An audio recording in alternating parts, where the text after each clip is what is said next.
কালারটা দেখেন কত সুন্দর হয়েছে। এই যে দেখেন দুই পিঠ একদম এক সমান হয়েছে। মেহেক কিচেনে আপনাদের সবাইকে স্বাগত। তরমুজের তো জুস এবং শরবত অনেক খেয়েছেন, আজকে আপনাদের আমি আইসক্রিম বানিয়ে দেখাবো। আর আইসক্রিমটা কোনো রকম জাল করা ঝামেলা ছাড়াই খুব সহজভাবে বানিয়ে দেখাবো। আসুন তাহলে দেখে নেন আমি কিভাবে তরমুজ দিয়ে আইসক্রিমটা বানাচ্ছি। আইসক্রিম বানানোর জন্য এখানে আমি তরমুজ নিয়েছি, আর তরমুজটা যখনই নেবেন পাকা এবং লাল টুকটুকে দেখে নেবেন, ওটা বেশি মিষ্টি হয়। এই যে দেখেন এইরকম লাল টুকটুকে নেবেন, তাহলে কালারটাও ভালো হবে এবং মিষ্টি হয় ভালো। এবার তরমুজ থেকে জুসটা বের করে নেব, তার জন্য এখানে আমি একটা ছাকনা নিয়েছি।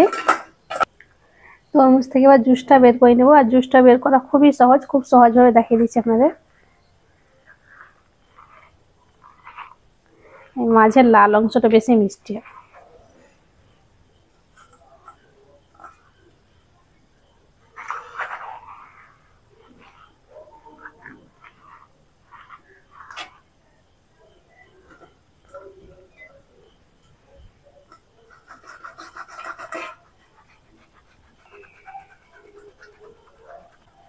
আমি ছাকনাতে এইভাবে করে নিচ্ছি, আপনারা চাইলে হাত দিয়েও ভালো করে এইভাবে করে তারপর কাপড় দিয়ে ছেঁকে নেবেন, তাহলে পরে হবে, অথবা মিক্সিতেও করে নিতে পারেন।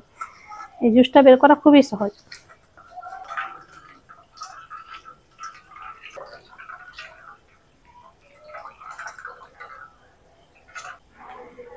তরমুজের জুসটা বের করে নিয়েছি, আর এগুলো আমি ফেলে দেবো। তরমুজটা এমনিতে অনেক মিষ্টি আছে, তাও আমি আর একটু চিনি দিয়ে দিচ্ছি এখানে।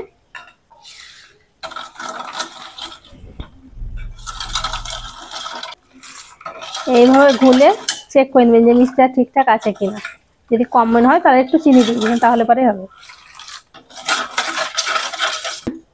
চিনিটাকে আমি ভালো করে ঘুলে নিয়েছি, আর এখানে আমি একটা আইসক্রিম মোল্ড নিয়েছি, আপনারা যে কোনো বাটি কাপ গ্লাস নিতে পারেন। এবার আমি জুসটা দিয়ে দিচ্ছি।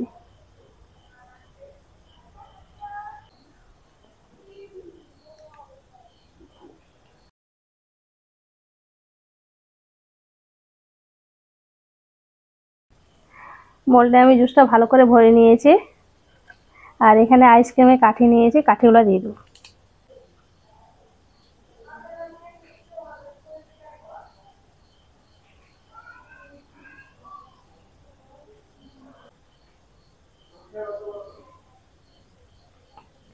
এবার এটাকে ডিপ ফ্রিজে সারা রাত রেখে দিচ্ছি, তারপরের দিন আপনাদের দেখাবো। আইসক্রিমগুলোকে আমি সারা রাত ফ্রিজে রেখে দিয়েছিলাম, তারপরের দিন আপনাদের দেখাচ্ছি। এই যে দেখেন কত সুন্দরভাবে বসে গেছে। এবার মোল্ড থেকে বের করে নেব।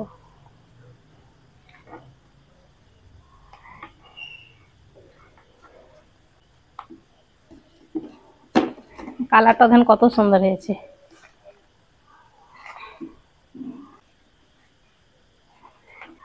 এবার দেখেন আইসক্রিমটা দেখতে কতটা সুন্দর লাগছে, আর কালারটাও দেখেন কত সুন্দর হয়েছে।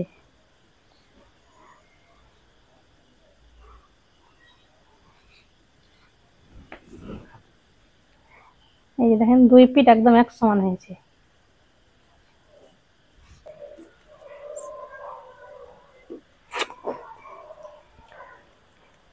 রং ছাড়া ফলের আইসক্রিম এত সুন্দর, আর খেতেও কিন্তু খুবই ভালো লাগছে। আর এই গরমের সময় তো একবার খেয়ে একদম জান ঠান্ডা হয়ে যাচ্ছে। আর ইফতারের সময় যদি থাকে এরকম, তাহলে তার শরবত বা কিছুই লাগবে না, এটা খেলেই জান ঠান্ডা হয়ে যাবে। আশা করছি আজকের এই তরমুজের আইসক্রিম রেসিপিটি আপনাদের অনেক ভালো লেগেছে। ভালো লেগে থাকলে প্লিজ লাইক কমেন্ট শেয়ার করবেন, আর আমার চ্যানেলটি অবশ্যই সাবস্ক্রাইব করবেন। সবাই ভালো থাকবেন, ধন্যবাদ। গরমের সময় জান ঠান্ডা হয়ে গেল। স্কুল থেকে আসবার একটা করে দিয়ে দেবো, খেয়ে নেবা।